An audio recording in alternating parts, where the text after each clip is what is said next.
अस्सलाम वालेकुम। One class subject है हमारा उर्दू। सबक नंबर 7 है बातचीत के अदाब। हम इसमें देखते हैं पहले कि हमारे प्यारे नबी हज़रत मोहम्मद सल्लल्लाहु अलैहि वसल्लम के बात करने का अंदाज़ क्या था। हमारे प्यारे नबी हज़रत मोहम्मद सल्लल्लाहु अलैहि वसल्लम ठहर ठहर कर आराम से बात करते।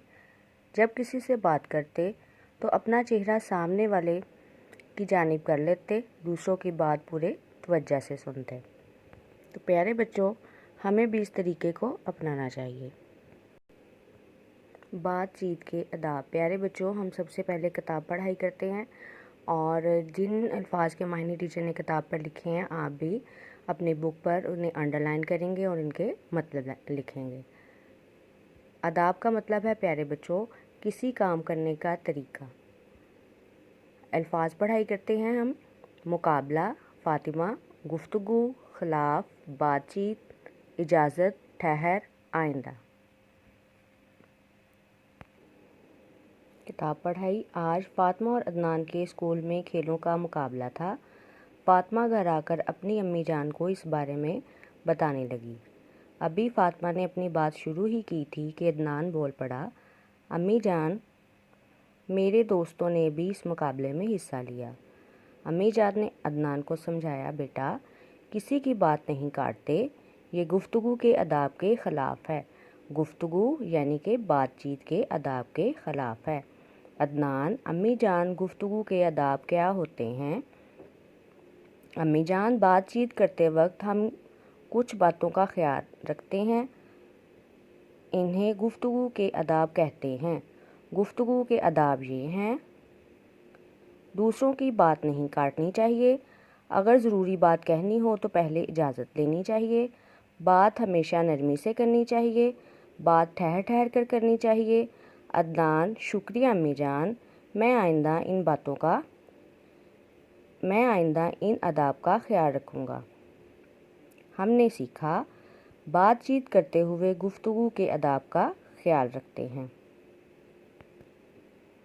प्यारे बच्चों, इन सवालों के जवाब आप ज़ुबानी सुनाएंगे।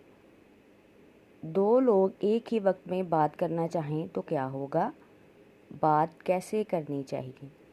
प्यारे बच्चों, ये आपने अपनी मम्मा को सुनाने हैं। मश्क है। सवाल नंबर 1, अल्फाज के मायने समझें। अल्फाज, मायने। अदाब, अदब की जमा, किसी काम करने का तरीका। बातचीत, आपस में एक दूसरे से बातें करना। खाली जगह पुर करें। फातिमा ने बात शुरू की तो डैश बोल पड़ा। अदनान, दूसरों की बात डैश काटनी चाहिए, नहीं, बात हमेशा डैश से करनी चाहिए, नरमी। अदनान के डैश ने भी मुकाबले में हिस्सा लिया, दोस्तों ने।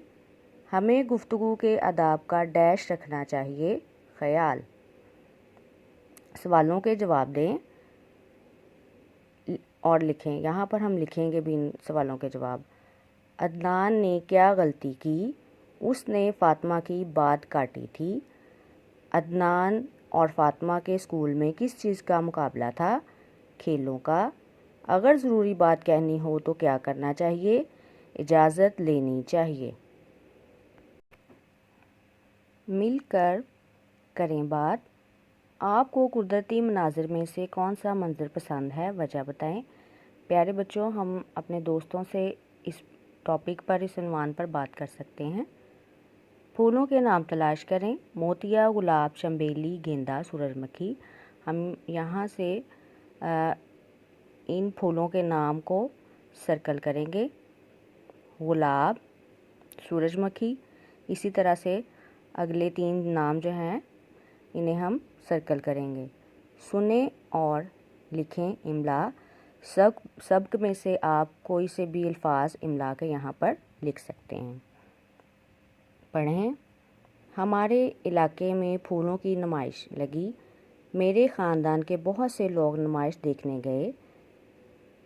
मेरे चचा चची, दादा, नाना नानी, फूफी और मामू ने नुमाइश देखी। नुमाइश में तरह तरह के फूल थे। हम सब ये देखकर बहुत खुश हुए। اس عبارت کے ان الفاظ پر غور کریں۔ چچا چچی، نانا نانی۔ اوپر دی گئی مثالوں کے مطابق مذکر کی مؤنث لکھیں۔ پیارے بچوں، لڑکا جو ہوتا ہے وہ مذکر ہوتا ہے اور جو لڑکی ہوتی ہے وہ مؤنث ہوتی ہے۔ لڑکا مذکر جیسا کہ دادا، مرغا، بچہ یہ مذکر ہیں، اور مؤنث لڑکی ہوتی ہے جیسا کہ دادی، مرغی اور بچی۔ اب ہم مذکر مؤنث کو یہاں پر لکھیں گے بھی۔ دادا دادی، مرغا مرغی، بچہ بچی، بکرا بکری، ابو امی، گھوڑا گھوڑی۔ ان کو یہاں پر کتاب پر بھی لکھیں گے اور اس کی رف کاپی پر پریکٹس بھی کریں گے۔ دیے ہوئے بے معنی الفاظ روانی سے پڑھیں۔ ان الفاظ کو پیارے بچوں آپ روانگی سے پڑھیں گے۔ روانی سے آپ نے اسے پڑھنا ہے۔ دی ہوئی عبارت کو درست تلفظ اور روانی سے پڑھیں۔ پیارے بچوں، اس عبارت کو پڑھنے سے پہلے آپ نے کچھ باتیں جو ہیں وہ دھیان سے سننی ہیں۔ پیارے بچوں، ایسے الفاظ جس کا کوئی بھی مطلب نہ ہو اس کو بے معنی الفاظ کہتے ہیں، اور ہم اس پیراگراف کو جب پڑھیں گے تو اس میں سے بے معنی الفاظ کو انڈرلائن کریں گے۔ دادا جان شام کو گھر آئے تو تھکے ہوئے تھے، مجھے بلا کر کہا کوئی پانی وانی پلاؤ بھائی۔ یہاں پر پیارے بچوں وانی جو لفظ ہے اس کا کوئی مطلب نہیں ہوتا، ہم اسے انڈرلائن کریں گے۔ روٹی ووٹی لاؤ، یہاں پر ہم ووٹی جو ہے اس کو انڈرلائن کریں گے کیونکہ یہ بے معنی لفظ ہے، اس کا کوئی بھی مطلب نہیں ہوتا۔ اسی طرح سے ہم پورے پیسج کو پڑھیں گے اور اس میں سے بے معنی الفاظ جو ہیں ان کو انڈرلائن کریں گے۔ ٹھیک ہے پیارے بچوں، آپ نے اسے دھیان سے پڑھنا ہے اور بے معنی الفاظ کو آپ نے انڈرلائن کرنا ہے اور اپنی رف کاپی کے اوپر اس کے علاوہ کوئی سے بھی 5 بے معنی الفاظ لکھنے ہیں۔ گھر اور اسکول میں موجود ایسی چیزوں کے نام لکھیں جو آپ استعمال کرتے ہیں۔ کنگھا، کرسی، میز، چارپائی، تکیہ۔ میرے استعمال کی چیزیں: برش، کرسی، پلیٹ، کپ، کتاب۔ آؤ کریں کام۔ دوستوں سے مل کر بات چیت کے آداب کا ایک رنگین چارٹ بنائیں، اسے کمرہ جماعت میں آویزہ کریں۔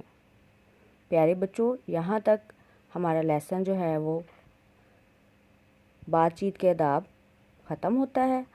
آپ نے پیارے بچوں اس کی کتاب پڑھائی اور اس کی مشق کو یاد کرنا ہے اور رف کاپی پر اس کی پریکٹس کرنی ہے۔ اپنا خیال رکھیے گا۔ اللہ حافظ۔